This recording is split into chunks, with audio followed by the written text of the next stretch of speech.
Guys, তোমরা দেখছো পাওয়ার respect channel. আজকে আবার নেমে পড়েছি ফ্রি ফায়ারের আরেকটা ডেঞ্জারাস ম্যাচে। আজকের লক্ষ্য একটাই, যেভাবেই হোক একটা বুইয়া নিতে হবে। কিন্তু এই ম্যাচটা একদমই সহজ হবে না, কারণ লবিতে অনেক স্ট্রং প্লেয়ার আছে। প্লেন থেকে নামার সময় আমি ম্যাপটা ভালো করে দেখলাম। ভাবলাম এমন জায়গায় নামবো যেখানে ভালো লুট পাওয়া যাবে আর শুরুতেই ফাইটে পড়তে হবে না। তাই আমি ম্যাপের একটু সাইডে একটা জায়গায় নামলাম। চারদিকে কয়েকটা হাউস, আর মনে হচ্ছে লুট ভালোই পাওয়া যাবে।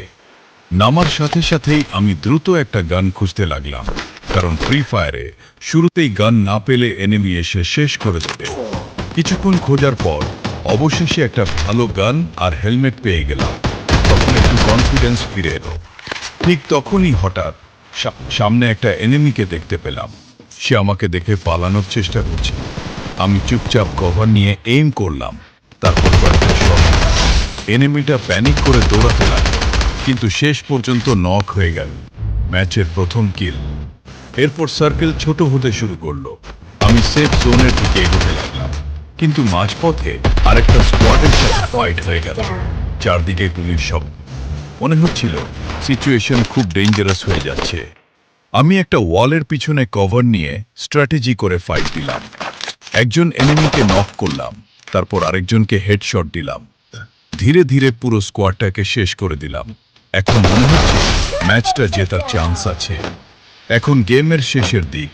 ম্যাপে খুব কম প্লেয়ার বাকি। সবাই সেফ জোনের ভিতরে লুকিয়ে আছে। আমি খুব সাবধানে এগোতে লাগলাম, কারণ এখন একটা ছোট ভুল মানেই গেম ওভার। হঠাৎ শেষ এনিমিটাকে দেখতে পেলাম। সে একটা গাছের পাশে কভার নিয়েছিল। আমি ধীরে ধীরে পজিশন নিলাম, এইম করলাম, আর একদম পারফেক্ট হেডশট। আর এর সাথেই হয়ে গেল বুইয়া। এত কঠিন ম্যাচ জেতার মজাই আলাদা।